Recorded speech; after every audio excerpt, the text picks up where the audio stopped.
c'est à Bethel, c'est à la maison de Dieu qu'il y a un bœuf qui laboure la terre. En terre, c'est le sec, c'est des cœurs durs, c'est le cœur de l'homme qui est dans la confusion, qui ne connaît rien encore des choses de Dieu.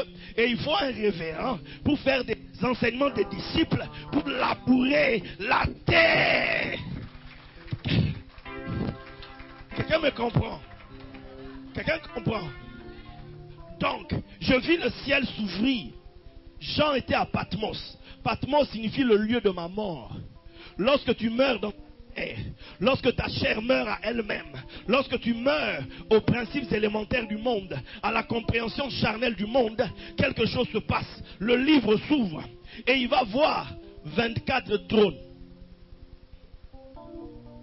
Or, dans le judaïsme, le canon biblique, ce que nous appelons la Bible, ce que nous appelons l'Ancien Testament, parce qu'à l'époque de Jésus, les Saintes Écritures, ce n'est pas le Nouveau Testament.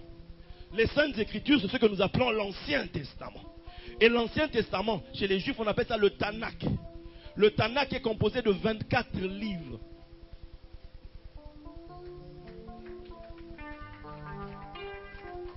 « 24 livres. » Voilà quand Jésus dit, dans Luc 24, il dit, ô homme sans intelligence, lent à comprendre ce qu'ont dit les prophètes.